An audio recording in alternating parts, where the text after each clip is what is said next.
Eu quero que você abra a sua Bíblia em 2 Samuel. Deus colocou uma palavra no meu coração já tem uns dias. E eu sei que essa palavra, mesmo quando se trata de domingo, culto do Dia das Mães, normalmente as palavras elas são mais específicas para as mulheres, né? Ou para as mães.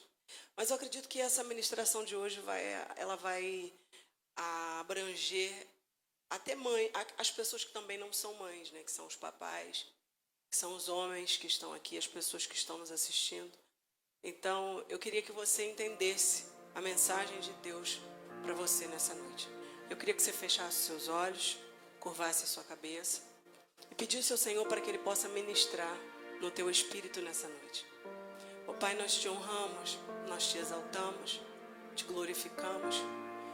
Bendizemos o teu nome porque o Senhor é bom, porque o Senhor é santo, porque o Senhor é exaltado, porque o Senhor é entronizado. Tivemos a graça de percebermos a tua presença, a tua doce presença. E sabemos que nessa noite o Senhor vai falar através da sua palavra, porque o Senhor é bom e porque nós anseiamos em ouvir a tua voz. Por isso fala conosco, Espírito Santo, que seja somente a tua voz a partir de agora, que seja somente o teu querer, que seja somente aquilo que o Senhor almeja e anseia tratar conosco nesse lugar. Alinha o nosso coração, a nossa mente, a nossa alma, ajusta o nosso ser integral, porque nessa noite nós queremos ouvir a direção para a nossa vida, que é a tua palavra, Pai. Por isso nós declaramos que nessa noite nenhum atravessador, nenhuma sonolência, nenhuma adversidade contrária à tua palavra tem o poder de causar distração, sono, inquietação. Porque eu sei que a tua palavra, ela vai pairar nessa noite. E ela também vai penetrar na divisão da alma. E ela vai curar, e ela vai restaurar, e ela vai sarar, e ela vai dar forma, porque é a tua palavra. Ela é mais do que suficiente, Senhor. A tua palavra é maior do que qualquer pensamento humano. A tua palavra é maior do que qualquer frase de efeito que eu possa dizer. A tua palavra é porque o Senhor é através dela. Porque o Senhor era o verbo, e o verbo se fez carne. Então, o verbo que era apenas a palavra se tornou em carne, verbo que se tornou carne e que tomou forma e que habitou entre nós. Então, nada que tentássemos falar nessa noite poderia ser maior do que a tua palavra. Nada que tentássemos, talvez, esclarecer por através de qualquer ou quaisquer que sejam os pensamentos humanos, seria o suficiente, mais do que o suficiente do que é a tua palavra. Porque a tua palavra fala sem que eu mesma precise abrir a minha boca. A sua palavra, ela cura sem mesmo que precisássemos vir aqui à frente falar alguma coisa. Somos apenas porta-vozes daquilo que o Senhor tem para transmitir nessa noite. Por isso que a tua palavra hoje seja poderosa, que ela possa causar o efeito na vida de pessoas que precisam dela, e que ela também possa causar o efeito na vida de pessoas que acham que não precisam.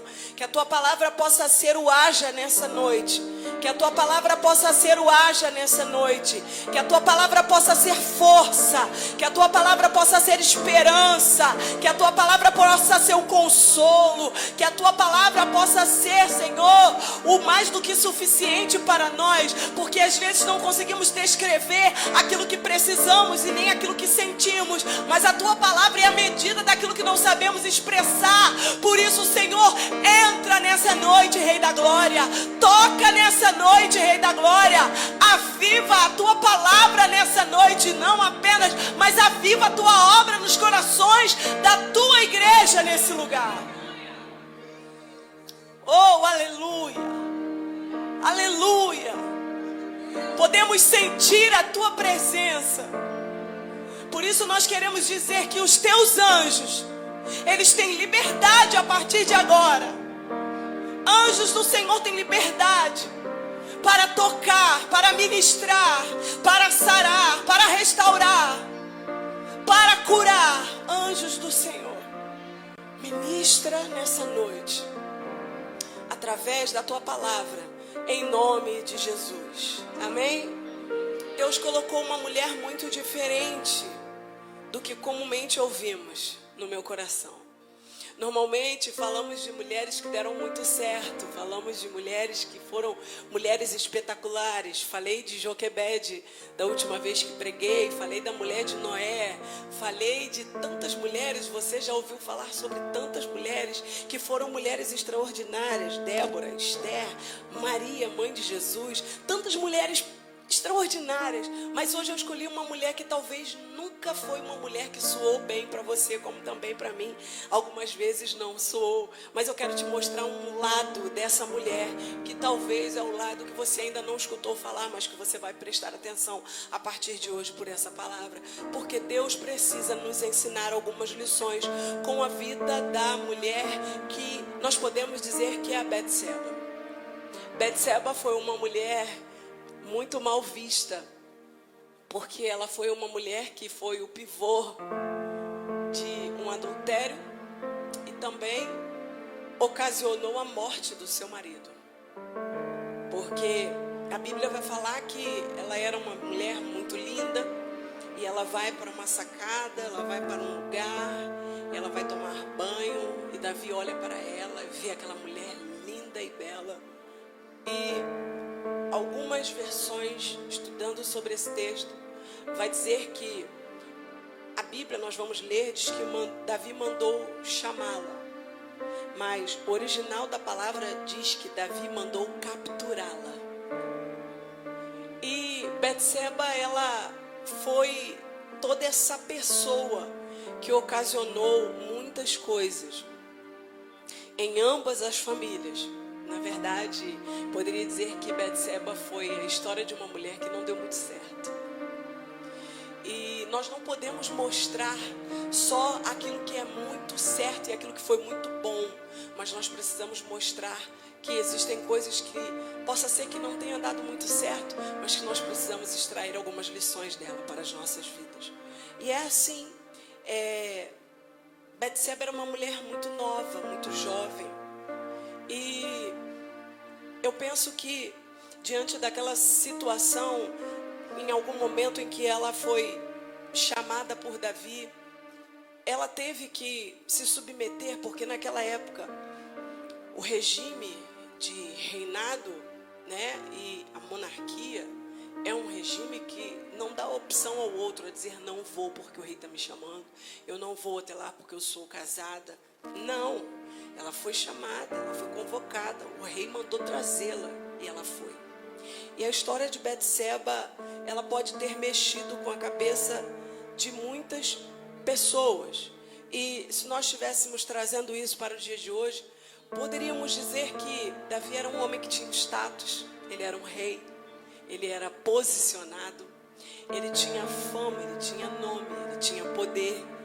Ele era um cara que tinha posição, era um cara que tinha toda a condição para encher os olhos de qualquer mulher. O que não foi o caso de Betseba. A história não vai dizer que foi dessa forma.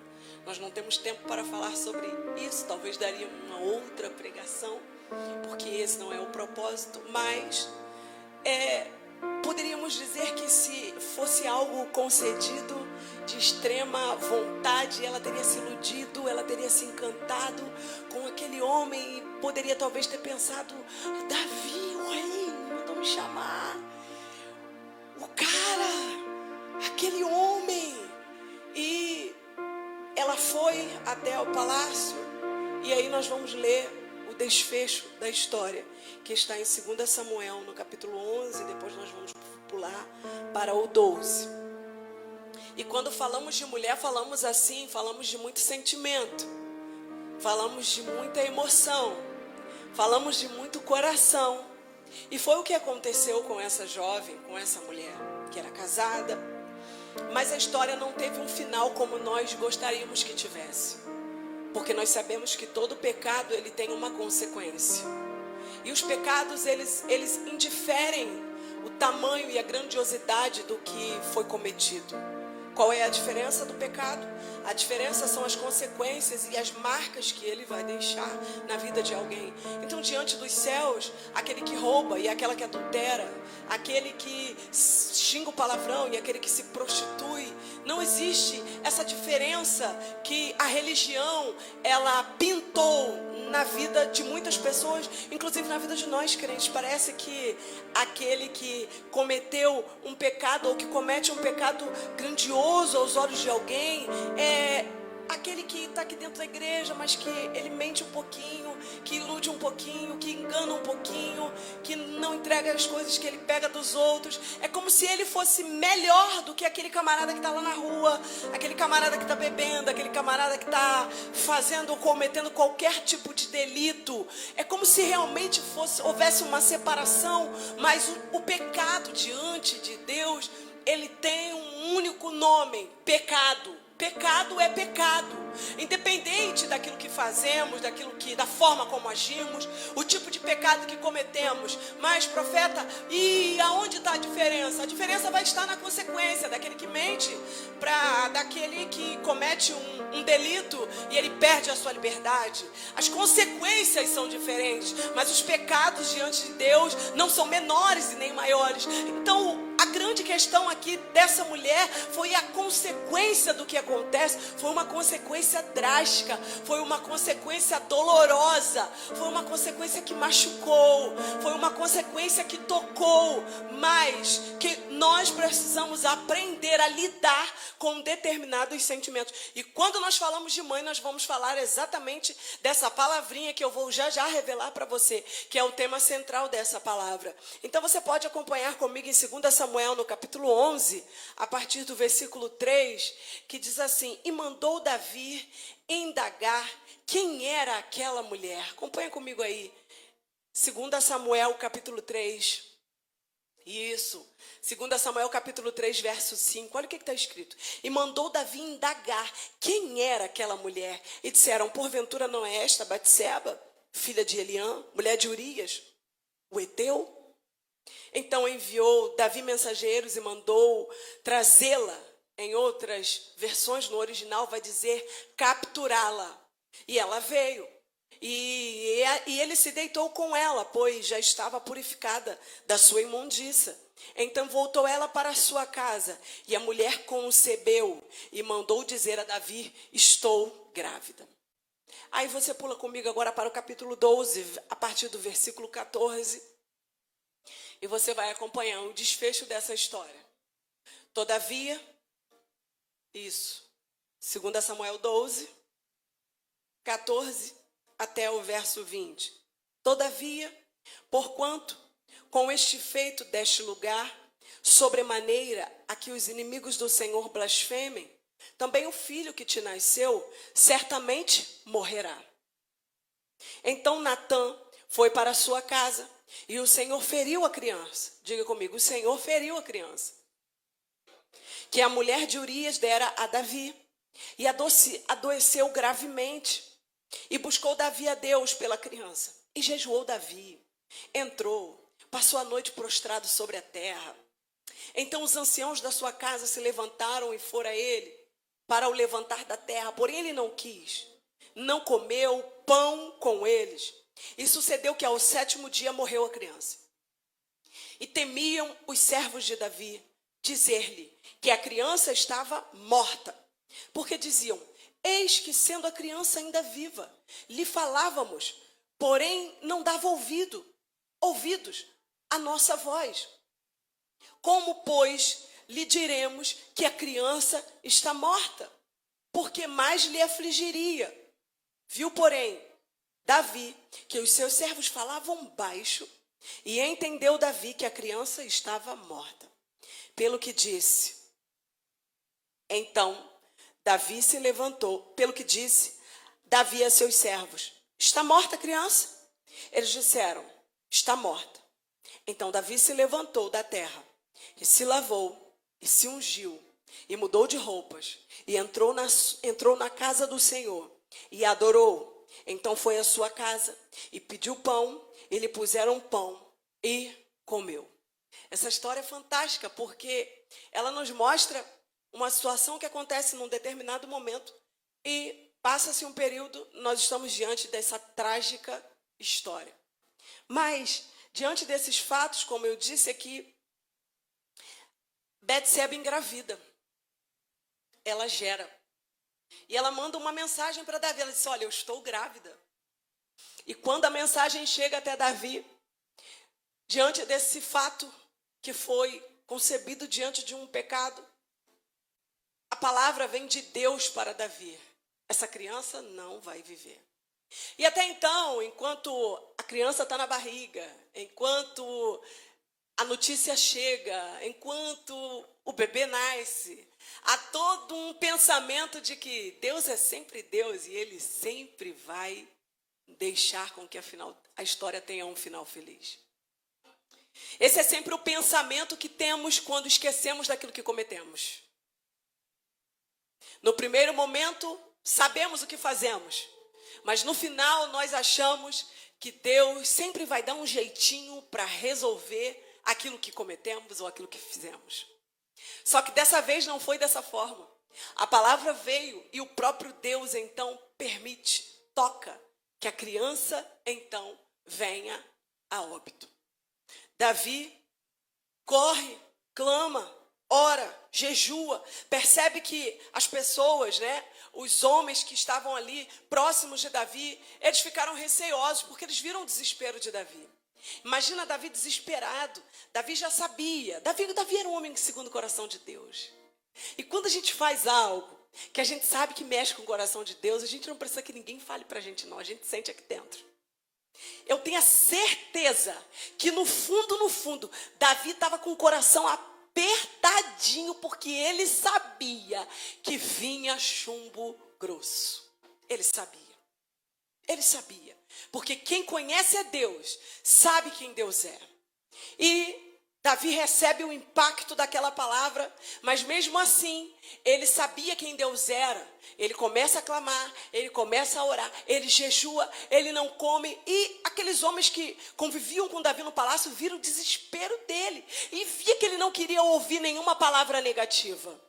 Via que ele não queria ouvir nenhuma palavra que fosse contrário à fé que ele estava decidida de que algo iria acontecer diferente daquilo que ele estava imaginando.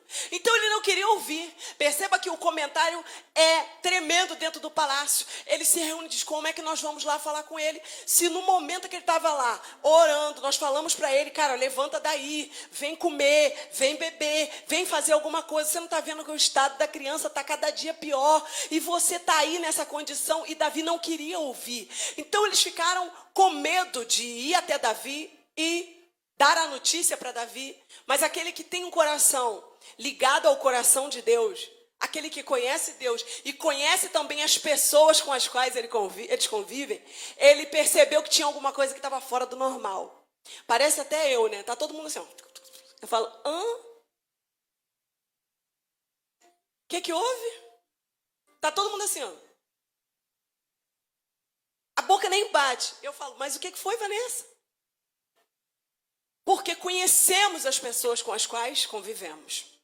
E não precisa fazer muito esforço para você entender, às vezes, o que está acontecendo no ambiente. E foi o que aconteceu aqui. Logo, diante disso tudo, para mim, o pior impacto não foi o que Davi sentiu. Por quê? Porque Davi já sabia da palavra que Deus havia dado.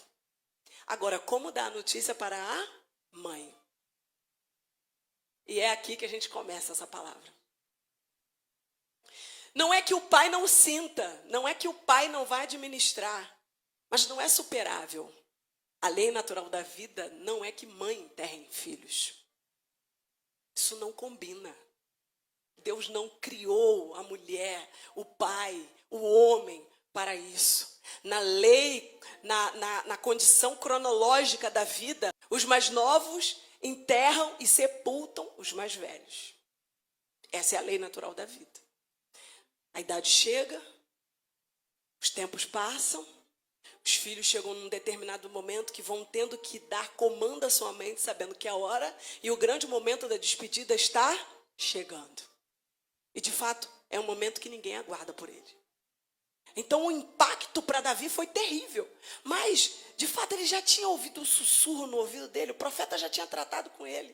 Ele falou, eu não sou bobo, eu vou correr e vou tentar resolver, eu vou tentar reverter. Mas no fundo, ele já sabia do que estava acontecendo. E provavelmente ele já sabia, de fato, qual seria o final da história. Só que Davi era um cabra insistente. Davi era aquele camarada que não desistia enquanto tinha vida. Diga comigo, nunca posso desistir enquanto tem vida. Você está comigo nessa noite? Davi sabia. Recebe a notícia. Levanta, se limpa, toma banho, tira ali as vestes de cinza, o saco, come, se alimenta e então tem que ir dar a notícia. E é aqui a grande questão. Como dar a notícia para a mãe de que a criança morreu? Só que, se a criança morre, e foi aí então que essa palavra começou a nascer no meu coração. Se a criança morre por qualquer outro tipo de condição, ou uma enfermidade que pudesse ter acometido, algo que tivesse saído do controle, tudo bem. Seria ruim, mas daria para administrar. A dor seria um pouco mais administrável. Agora, como você administra quando você se sente responsável pelo que aconteceu? Porque quando a palavra vem, que Betseba recebe a notícia, penso eu que logo em seguida Davi vem, ali eles têm uma conversa, e Davi deve ter então aberto as cartas de editório, não tem jeito, a palavra de Deus veio, ele próprio, o próprio Deus feriu. E nós precisamos sacudir a poeira e levantar e seguir a vida, por quê? Porque erramos. E nesse momento, para uma mãe entender que o erro foi tão fatal que fez com que um filho viesse a óbito, como lidar com esse sentimento de culpa? E hoje eu não queria falar sobre as mulheres ou o lado heróico das mulheres. Eu queria falar de um lado, de um sentimento que algumas mulheres sentem, mas que elas não têm coragem de falar para ninguém. Que é a culpa. O caso de Betseba foi um caso pesado, porque ela teve que enterrar um filho. Por quê? Porque ela sabe que a sentença veio por uma atitude de um pecado. E que talvez em outra linha ou em uma outra pregação possamos falar sobre isso, que talvez ela nem tenha tido tanta culpa assim. E ela foi envolvida nessa trama. E no final de tudo isso, ela tem todos os sentimentos de uma mulher que gera, de uma mulher que amamenta, de uma mulher que tem o seu corpo todo mexido, mas também tem o seu filho sepultado. Como administrar isso aqui dentro? Quando uma voz ecoa aqui, olha, a criança morreu, porque você pecou. Você consegue imaginar? Porque eu consigo imaginar Satanás caminhando e olhando para ela dizendo, a criança morreu. Olha lá, o enterro acabou de acontecer. Se o erro não tivesse sido seu, teu filho estaria com você. Se isso tivesse sido de forma diferente, talvez seu filho estaria com você, você estaria vendo ele crescer.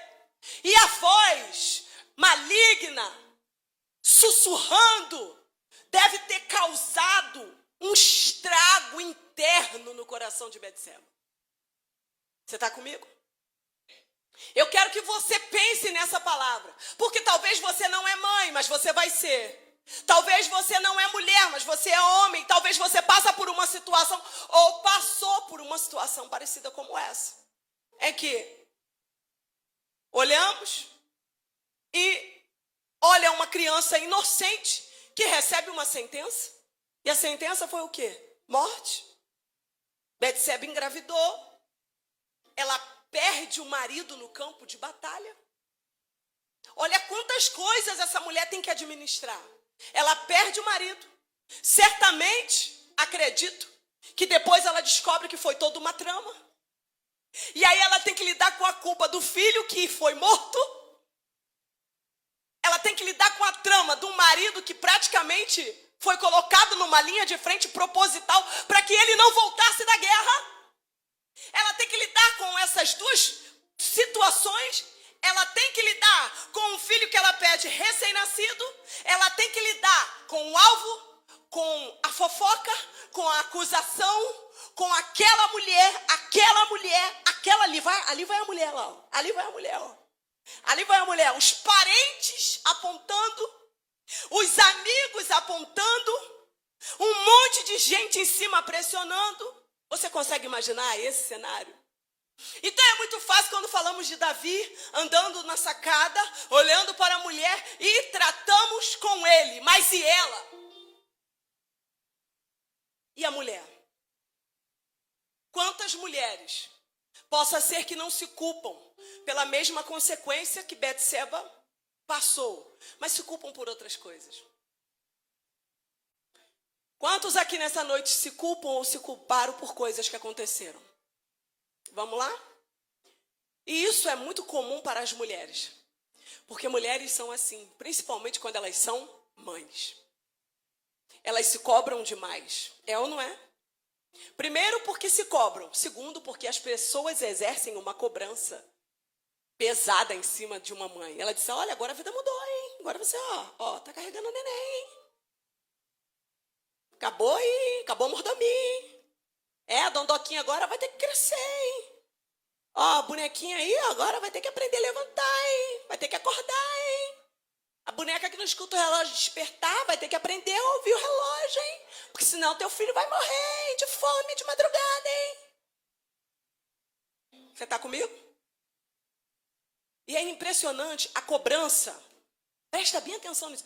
A cobrança ela é tão pesada que algumas elas entram em modo zumbi. Porque o senso da responsabilidade é tão pesado que algumas não conseguem administrar e acabam se cobrando além daquilo que deveriam, porque elas sabem que elas não podem dar errado nisso. Você está comigo? Eu lembro que eu tinha um sono da morte, gente. Eu tinha um sono da morte, eu não escutava nada, não via nada. Eu não dormia, parecia que eu estava morta. Mas quando eu tive o Lucas, e o meu filho ainda teve refluxo, num grau muito alto. Ele tinha que dormir sentado num carrinho. E a única coisa que as pessoas me diziam é, se você não vê esse menino gorfar, é provável que ele morra. Então, quando você é a mãe, se a criança faz no carrinho, você já levanta assim, ó. Você não consegue enxergar nada, você só consegue caçar, botar o dedo no nariz e ver se a criança está respirando. Isso é coisa de primeira mãe, né? Toda mãe tem essa síndrome da respiração. Se ela não vê a barriga da criança mexendo, porque a respiração do neném é diferente, né? Eles respiram corretamente. Então, eles não respiram como nós respiramos, uma respiração peitoral. A respiração deles é diafragmática. Então, quando olhamos, de noite, meia vesga, meia assim, a gente quer ver se a criança se a barriga da criança está fazendo assim, ó. Se o peito está fazendo assim. Se o peito não faz, você põe aqui, ó, a mão no nariz, para ver se está respirando. O segundo filho é mais tranquilo, gente, calma. Mas o primeiro é o terror. Porque as pessoas te colocam terror. É sério, gente. Se eu tiver, as mães estão aqui, aí, as que estão me assistindo aí, você vai ver isso aí, gente. É um terror. Porque você está lidando com uma vida que você acha que é de quebrar, entendeu? Você não consegue, sem medo até de pegar, porque você acha que neném quebra, né? Neném não é de vidro. Então, tudo isso nós temos que enfrentar. Então, se culpam por quê? Se cobram demais. Então, essa cobrança interna me fez passar a ter um sono muito rápido. Se cobram ou são cobradas quando o neném cai da cama. Tu já viu? Terror? Primeira coisa que acontece, parece que o carro da polícia vai entrar no portão. A criança cai da cama e é aquele terror. A primeira coisa que as pessoas dizem para você é irresponsável. O que você estava fazendo que você não viu essa criança cair da cama? Só que quem está convivendo com uma mãe de verdade Muitas das vezes não conseguem entender que às vezes o exercício é muito pesado. E às vezes a necessidade de proteger acaba colocando em risco. Por quê? Porque normalmente os bebês caem da cama porque as madrugadas são muito intensas. Então as mães, com medo de deixar a criança dormir sem gofar, acaba colocando perto de si, porque sabe que se qualquer coisa acontecer, ela está ali perto para proteger. Mas a cobrança é pesada. Se a criança cai da cama, se cria um galo, as mulheres às vezes não sabem o que fazem com os maridos, porque eles vão chegar em casa e o filme de terror está instalado. Se cobram e muitas das vezes não são compreendidas. Ninguém consegue olhar que aquilo ali foi por amor. E talvez por um momento foi até um amor irresponsável, mas foi por um intuito apenas de amar. Mulheres se cobram, se culpam, se cobram porque tem que sair para trabalhar, se cobra porque o filho tem que ficar. E aí? E ela vê o filho crescendo e vê os anos da criança passando. E ela sabe que algumas coisas estão saindo do eixo, que não deveria de ser da forma que talvez se ela estivesse perto da educação não seria aquela. E é nesse vale da decisão que ela fica, e agora? Mas se eu não trabalhar, quem vai dar comida para o meu filho? Se eu não trabalhar, como eu vou conseguir fazer aquilo que eu preciso fazer para o meu filho ter uma vida melhor? E aí, quando vem aquela pessoa desavisada no meio da rua e diz, ó, teu filho tá jogado, hein, no meio da rua, hein, o dia todo, hein? Ó, você não tá vigiando nada, hein? Como se a mãe pegasse a bolsa 5 horas da manhã para ir trabalhar, estivesse indo para dar um passeio ali no shopping. Como se a mãe estivesse saindo 4h30 da manhã, entrando num trem. Como se ela estivesse indo dar uma volta na praia de Copacabana. Diz, ó, teu filho tá aí, ó, no meio da rua, hein? Como se de fato ela fosse uma desocupada. Não. Mães se cobram por tudo isso. Se cobram se a criança não tem um bom desempenho na escola. E aí vem a reunião dos pais. E a criança está tocando terror. E a situação está fora do eixo. E aí a mãe começa a pensar, será que é comportamental? Será que é porque eu estou trabalhando e eu não estou conseguindo acompanhar? Será que é porque eu não estou conseguindo dar conta de fazer o dever de casa enquanto eu estou fazendo a comida? E enquanto eu estou fazendo a comida, eu estou ensinando o dever de casa e também estou lavando a roupa? Você consegue entender? E agora, nessa pandemia, além de tudo isso, ainda somos explicadoras e professoras. E ainda precisamos entender um pouco de processamento de dados. E ainda precisamos também fazer um curso de interpretação de línguas. Por quê? Porque a professora com áudio lá horrível, que você não consegue entender o que ela está falando, e você ainda tem que decifrar o que a professora está falando lá na sala de aula, com o teu filho aqui que diz, ô mãe, eu não estou entendendo, ô mãe. E quando a nota vem, ela ainda vem um pouquinho baixa, a mãe se cobra. Porque ela diz, eu deveria ter feito mais, eu deveria ter estudado mais, eu deveria ter trabalhado mais, eu deveria ter dado mais atenção, eu deveria ter dedicado mais tempo, eu deveria. É sempre essa palavra que vem na boca da mãe. Mãe, eu deveria, eu podia, eu tinha, eu tenho, eu não faço, eu não fiz, eu tinha que fazer, eu tinha que ter feito. Ei, eu vim aqui hoje trazer alívio para o teu coração. Se cobram porque muitas das vezes os filhos escolhem ser cristãos ou não e seguirem outros caminhos. E muitas ficam, onde foi que eu errei? Onde foi que eu errei?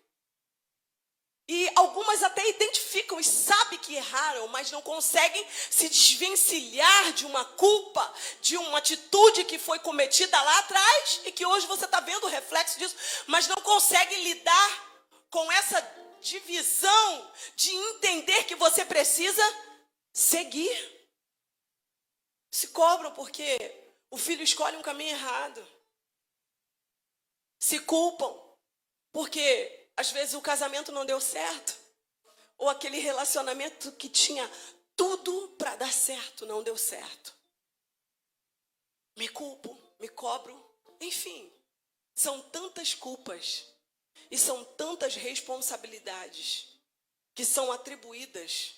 E aqui, as que um dia serão mamães, vocês precisam entender que mãe não consegue ocupar todos os lugares.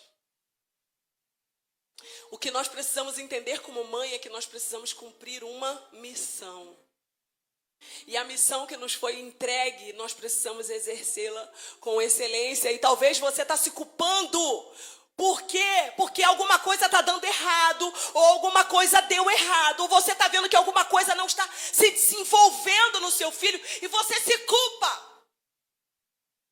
E você se culpa. E muitas das vezes as mães querem abrir mão de tudo para se dedicar aos filhos. Mas sabe que se tomar uma decisão radical dessa, como que vai ser o futuro? E aí no vale da decisão, se eu paro agora, como que vai ser daqui a 10 anos, profeta? Como vai ser a escola, como vai ser a faculdade, como vai ser os cursos, como serão os passeios, como serão os sonhos, como serão os brinquedos que o meu filho talvez possa querer e que ficará muito difícil para uma pessoa apenas, chefe de casa, abranger tudo isso. Como lidar com esse sentimento? Culpa é um sentimento torturante. E por conta disso eu já ouvi mães dizerem: eu não me perdoo. Eu não me perdoo. Eu já vi pessoas sentenciarem mães, e de uma mãe dizer: se eu tivesse. E os anos passam e ela continua com o mesmo discurso: se eu tivesse. Ei, deixa eu te falar uma coisa. A culpa é um sofrimento. E que nos priva, muitas das vezes, de vivermos as melhores fases da vida com os nossos filhos. Você precisa entender que se você sabe cumprir a tua missão como mãe, se você cumpre os papéis como mãe, você não pode permitir que o inimigo te culpe por aquilo que não está dando certo. Não permita isso. A culpa é um sofrimento que sentimos quando nós avaliamos algumas tomadas de atitude e nós reprovamos elas. Então, se você tem alguma tomada de atitude, ou se você tem tido, ou se tem algo que você sabe que você precisa administrar, administre agora. Mas pare de carregar consigo um peso que não vai te fazer bem. Sabe por quê? Escute bem o que eu vou lhe dizer. Tudo que o seu filho precisa é de um emocional 100% restaurado. Porque mães com emocional curado não tem tempo ruim para ela 11 horas da noite, não tem tempo ruim para elas 2 horas da manhã, não tem tempo ruim para elas 4 horas da manhã, não tem tempo ruim, porque o emocional está curado. O tempo que você se sabota porque você não tem tempo com o seu filho, crie o tempo. E faça acontecer. Por quê? Porque tudo é quando você decide. Esses dias eu estava conversando com o Wilson, eu estava lembrando. As infâncias são muito diferentes porque os tempos estão muito mudados. E eu me lembro que com o Lucas, tudo que nós fazíamos era acontecer. O Asaf é bem diferente. O Lucas sempre foi de muito brincadeira.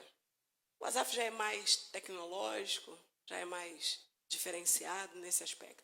Mas o Lucas era mão no chão, roupa suja, algum short rasgado. Sempre, sempre. E o que nós fazíamos? Fazíamos acontecer quando não tínhamos como fazer. Então diga comigo assim nessa noite. Quando eu não sei o que fazer, eu faço acontecer. Porque criança não está preocupada com a quantidade de dinheiro que você vai levar. Ele quer você. 100% onde ele está. Ele não está nem aí. Nós íamos para o Habib's e às vezes as coisas estavam muito difíceis financeiramente. E quando chegava na época, na hora do lanche, a gente pediu o lanche que ele queria, né, amor? Aí vinha aquele lanchinho com aquela coroinha dele. E ele sempre queria um milkshake para fechar a noite. E era o tiro, né? Porque era o tiro fatal. Porque era a raspa do tacho. E aí ele falava assim: Cadê o lanche de vocês? Aí a gente falava assim, não, a gente não está com fome, não. A gente quer só ver você comer. A gente está aqui conversando. Pode comer. E ele comia, e saímos do Habib's 2 horas da manhã, às vezes. E ele vinha jogado no carro, apagado, dormindo. Por quê? Porque a criança não está preocupada com aquilo que nós vamos fazer. Ela está preocupada com aquilo que você pode ser. Seja. Não se preocupe com tanto fazer, seja. Inúmeras vezes nós íamos e às vezes dividíamos um milkshake, eu e o Wilson. Tomava um golinho, ele tomava um golinho. E a festa era completa. Por quê? Porque nós não estávamos preocupados em ser, em fazer, apenas em ser. Isso te traz alívio. Quando você começar a se culpar, porque você só quer fazer aquilo que você julga que é bom na sua cabeça, pega isso aqui. Você acha que o que é bom é o que está dentro da sua cabeça. Ah, mas se for para não ir num shopping, eu não vou. Quem te falou que para ele vai ter muita diferença um shopping ou uma praça que você vai jogar bola com ele e vai deixar ele rolar naquela terra até ele cansar? Faça. Esqueça do ser. Esqueça do fazer. Apenas. Do lugar, do local. Então, lidar com a culpa é muito difícil, porque tem muita gente nesse tempo que se culpa demais, porque os tempos mudaram. As mulheres precisam sair. Sair para trabalhar, sair para dar conta do recado, sair para resolver algumas coisas. E aí? Então não gera por isso? Então não vão ser mães por isso?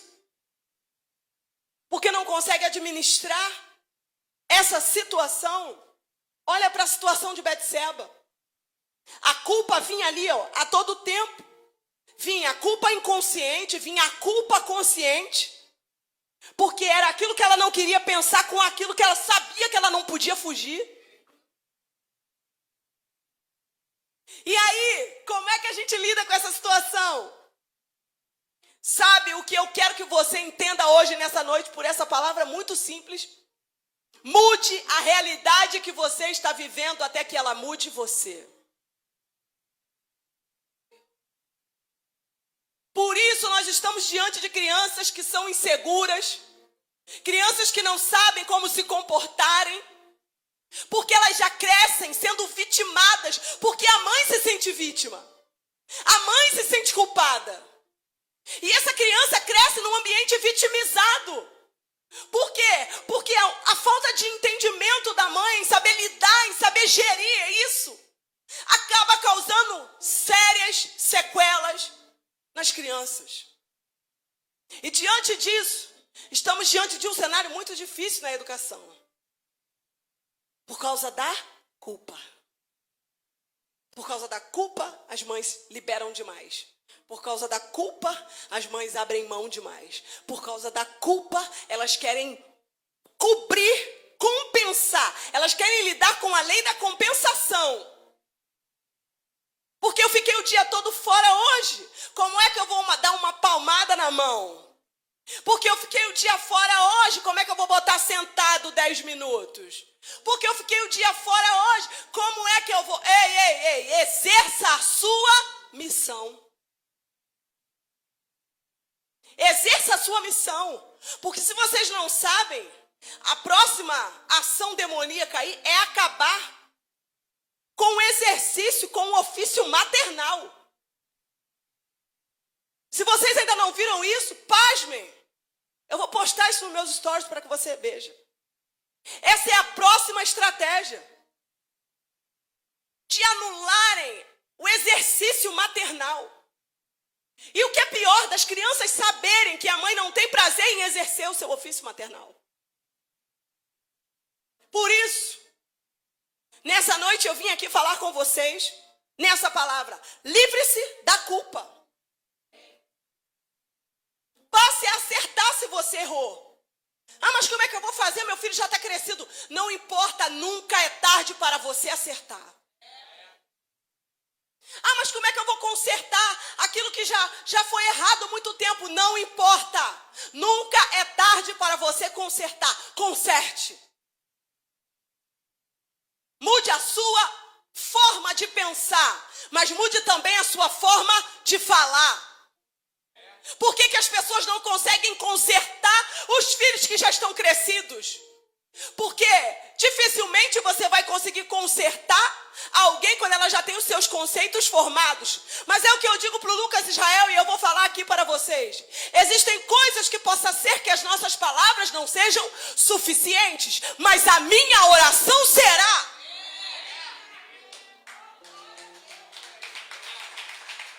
Possa ser que aquilo que eu diga ele não queira ouvir, mas a minha oração o céu vai ouvir. Possa ser que aquilo que você diga, ele não concorde, mas o céu entra em acordo com você. Erga-se, só que uma mentalidade fatídica, uma mentalidade de culpa, não consegue se colocar no mundo espiritual como ela deve se colocar. Então ela não consegue mudar a forma de falar com quem precisa ouvir e não consegue mudar a forma de falar com Satanás que precisa ouvir. Muda. Escute. Algo tão poderoso acontece. E quando você muda a realidade que você está vivendo, antes que ela mude você, o sangue de Cristo purifica a sua consciência. Eu não aguento ver mulheres que professam uma fé permitirem a sua consciência ser tortuosa. Ei, minha irmã? Para de deixar Satanás torturar sua consciência. Satanás tem ocupado um lugar que ele não deveria na vida de muitas pessoas. Principalmente na consciência. O sangue de Cristo precisa lavar a sua mente. O sangue de Cristo lava a nossa culpa. O sangue de Cristo purifica a nossa consciência.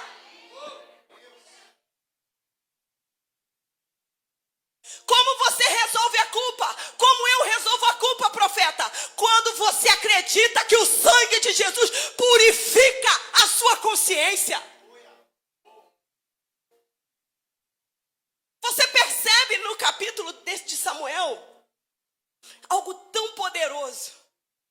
Betseba, ela perde aquele filho, mas ela carrega no seu ventre um dos homens e um dos maiores homens e que marcou a história bíblica, que foi Salomão. Ali foi a prova de Deus para ela de que a sentença não era para ser uma sentença eterna, mas para que ela soubesse que o ventre dela seria capaz de gerar. E Betseba gera Salomão, o homem mais sábio do universo. Deixa eu te anunciar algo. Usufrua a oportunidade que Deus te deu de exercer o ofício maternal com leveza. Isso é decisão. Isso é decisão. Exerça o ofício maternal com leveza.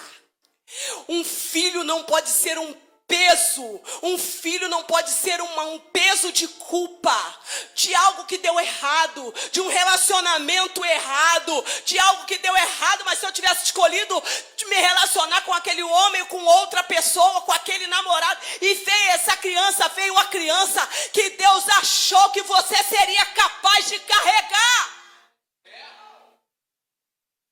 Ame, mas eu amo. O problema é que é muito difícil. Tire essa dificuldade da sua cabeça. Ela só está na sua cabeça. Por isso que é difícil e cada vez vai ficar mais. Porque todo tempo, ao invés de você dizer, foi a bênção, foi a dádiva, foi o primeiro, foi aonde Deus me levou a aprender e a organizar e acertar os meus erros, foi a oportunidade que Deus me deu, foi a minha escola, foi o filho que o pai me permitiu de desenvolver a experiência de vida, é o filho que Deus me permitiu receber, foi a obra prima que o Senhor me entregou. Não, mas eu vejo mulheres que ficam se culpando. A consciência fica todo o tempo. Mas se tivesse vindo numa outra hora, se tivesse vindo numa outra fase, se tivesse chegado num outro momento, chegou talvez fora do momento. O que aconteceu com Betseba, a criança chegou fora de um momento que não era o momento que estava programado. Aquela mulher não estava programando engravidar. Aquela mulher não estava programando ser uma mãe. E o que é pior, enterrar o seu filho. Só que a criança veio. E se a criança veio, ela teve que enterrar. E se ela enterrou,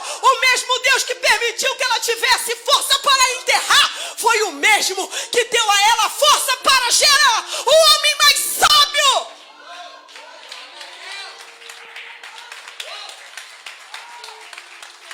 Essa é a força da mulher. Essa é a capacidade que o Senhor te entregou. Muda a tua boca. Profere. Ajuste. Meu filho saiu do trilho. Coloca ele no trilho profeticamente. Meu filho não está da forma que eu gostaria. Profetize. Poderão viver esses ossos? Sim, Senhor, tu sabe.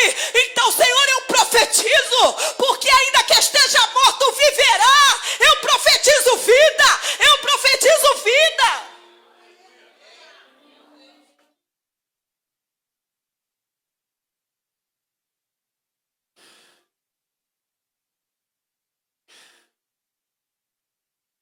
Que Deus que você serve? Que Deus que você serve?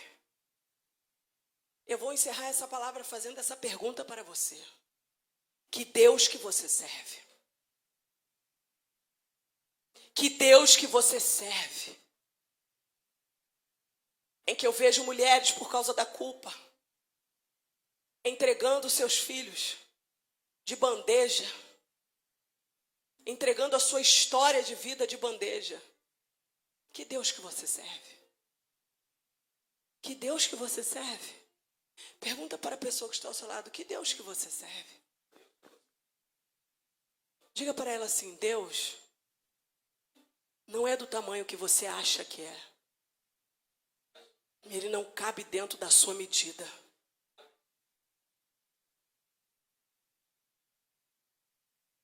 Deus não cabe dentro da sua medida. Deus não cabe dentro da sua caixa. Deus não entra no seu ajuste. Ele é Deus. E eu vim aqui nessa noite dizer para você, se você precisa trabalhar, trabalhe. Vigie. Guarde. Libere espias pela rua. Coloque espias na terra. Por todos os lugares. Mostra a foto do seu filho para todo mundo aqui. Esse aqui é meu filho, esse aqui é meu filho, esse aqui é meu filho, esse aqui é meu filho. Esse aqui é o cara da padaria, esse aqui é meu filho. O problema é que as pessoas hoje em dia, elas não sabem se comunicar porque algumas pessoas são muito antipáticas. Principalmente quando descrente. Às vezes ele não tem coragem de passar, porque só vive assim, ó. Não dá um bom dia. Não levanta com um sorriso no rosto. Não sai pela rua e a pessoa que vende o doce na rua, que passa buzinando, não conhece ele. O cara da carroça não conhece ele. Ninguém conhece ele, sabe por quê? Porque é carrancudo, porque é antipático. Na minha época, sabe o que acontecia? Por todos os lugares que eu passava, e olha que a minha mãe lá não é essa doce simpatia, hein? Mas por todos os lugares que eu passava, alguém dizia assim, ali, aquela dali não é filha da Lucimar? Aquela dali não é filha da Lucimar? Menina, o que você está fazendo aqui? Você não é filha da Lucimar, aquela moça que trabalha na Trel? Ei, mas você... Lucimar, sabia que eu vi sua filha em tal lugar? Eu vi sua filha em tal lugar, eu vi sua filha em tal lugar. Por todos os lugares que eu passava, eu me sentia sendo espionada. Porque por todos os lugares que eu passava, sempre tinha alguém para dizer, oi menina, conheça sua mãe, o que você está fazendo aqui? Está perdida por aqui. Ei, se você precisa, saia para o campo, mas seja alguém que se relacione, seja alguém estratégica, seja alguém sábia, seja alguém que se comunique. Não viva dentro de um casulo. Abra a tua boca, propague, anuncie, diga assim, olha isso aqui é meu filho, isso aqui é meu anjinho, isso aqui é minha filha, isso aqui é minha princesa. Se você vê por aí, pode colocar para casa, mas se alguém falar um pouquinho mais grosso, vou lá agora saber por que falou com meu filho desse jeito. Ah, mas foi um homem aí que me parou no meio da rua. Esse dia o Israel foi parado de moto aí, no meio da rua aí. Minha cunhada falou, desce. E o amigo do apóstolo falou, aqui ó, teu filho está em tal lugar de moto. É muito rápido. Por quê? Porque todo mundo a gente fala aqui, ó, meu filho, meu filho, meu filho, crie apoios, crie braços. E escute aqui o que eu vou dizer, e assim eu encerro. Crie braços, mas não tenha medo de saber a verdade. Por quê? Pai e mãe, às vezes, são os últimos a saberem. Mas sabe por que às vezes são os últimos a saber? Porque também não quer saber da verdade. Se alguém fala assim, olha, sua filha saiu de casa, ela enrolou a saia. O pessoal que gostava de estudar aí antigamente, né? Saía de casa com a saia aqui, ó. Aí quando chegava no meio da rua, enrolando. A saia ficava dessa grossura aqui, assim, ó. Enrolando. A saia ficava aqui, ó. Desse tamanho assim. Você entende? E aí, hoje em dia, se alguém cria uma denúncia, se alguém manda um WhatsApp, que agora assim, ó, é rápido, é o WhatsApp junto com a foto. É rápido, aqui, ó. Quando não vai seguido da foto, você vai assim, eu, hein? O pessoal gosta de tomar conta da vida do filho dos outros. O pessoal gosta de tomar conta da vida do filho dos outros. Deixa eu te falar uma coisa, aonde a fumaça há fogo, meu irmão. Aprende a ouvir a verdade por pior que ela seja. Se falaram que teu filho está em tal lugar, se você acha que ele paga de santinho para você e que ele jamais seria capaz de fazer porque ele é sonso, você fica quietinho, vai no bote. Entendeu? Vai no bote, hoje tem o Uber, melhor coisa que tem, um carro desconhecido, chama o Uber e fica lá, ó, paradinho, esperando o momento, a oportunidade. Por quê? Porque você vai testificar se aquilo que estão falando é verdade ou mentira. O problema é que hoje tudo é ataque, tudo é perseguição, estão perseguindo o bichinho, tadinho, está sendo perseguido, o bichinho, tadinho, não pode dar um passo, que eu não aguento, é a fulana que tem inveja do fulano. Gente, é muita gente poderosa para ser o centro da inveja. Você já viu? Gente, é impressionante. Todo mundo é muita inveja. É muita inveja. Que tanta inveja é essa, gente? Deus às vezes está querendo te dar o livramento. Está querendo te dizer, olha, estava no lugar errado, com a pessoa errada. Estava 10h30 da noite, lá do outro lado na Pioneira, andando, passando naquela praça deserta. Para vir para a igreja, o carro tem que ir na porta. Mas lá na praça da Pioneira, 10h40 da noite, elas estão lá, ó, só fazendo quadradinho, é treva pura.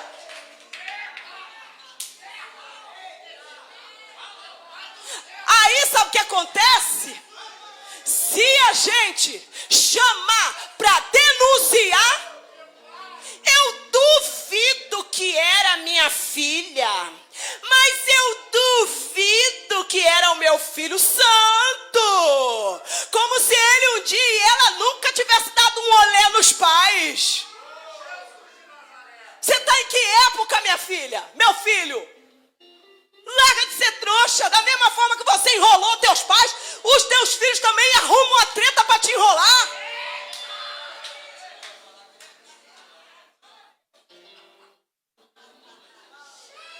Você está comigo aqui? Não é síndrome da perseguição com o coitadinho do seu filho, não. É Deus que está falando. Olha com quem que ele está andando.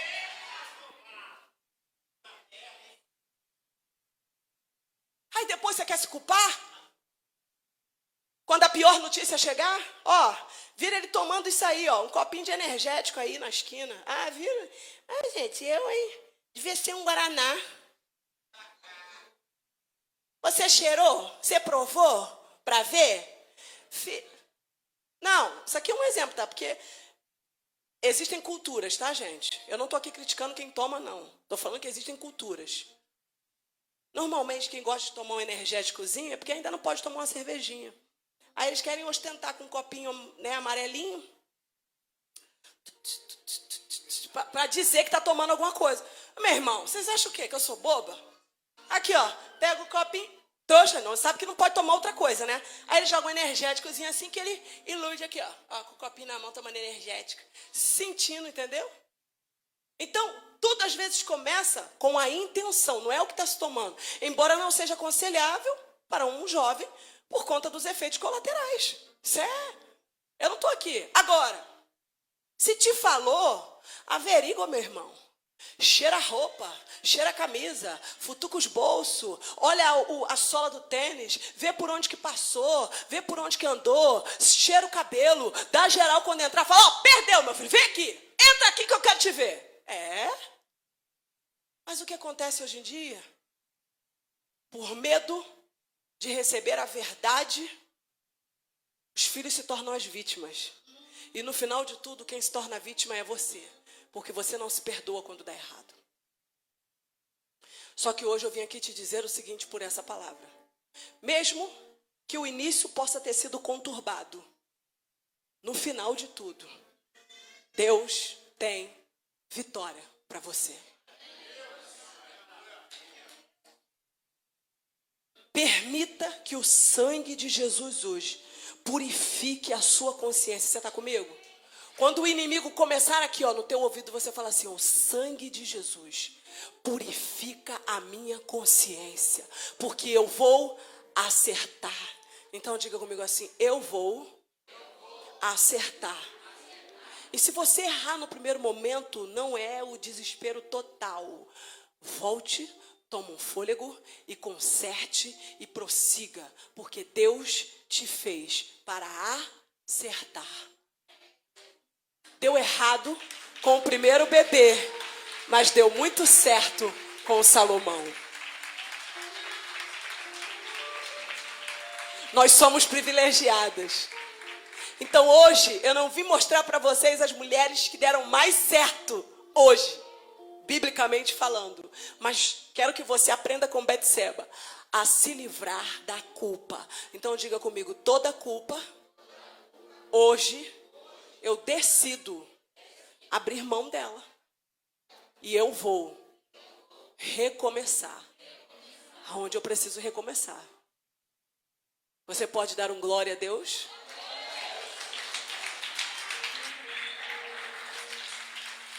Eu acho que você pode ser mais feliz. Sabe por quê? Porque o Senhor te ama. E porque Ele me ama. E Ele me fez lembrar. Porque eu não me perdoei muitas vezes. Eu tive que botar meu filho na creche. Eu tive que me afastar dele muito pequenininho. Isso causou muitos danos emocionais na vida do meu filho. E durante anos, eu carreguei comigo essa culpa. Mas hoje, eu falo disso tudo com muita leveza. Porque o Senhor me deu tempo. Eu vou encerrar assim. Aquilo que você erra, que foi no tempo da sua ignorância, ou que foi no tempo em que você não sabia como agir, Deus vai te dar anos para você consertar e recuperar. Ele me deu. Eu sei que poderia ter sido muito mais rápido, mas Deus me deu tempo. Se Deus me deu tempo, Ele vai te dar também. Amém?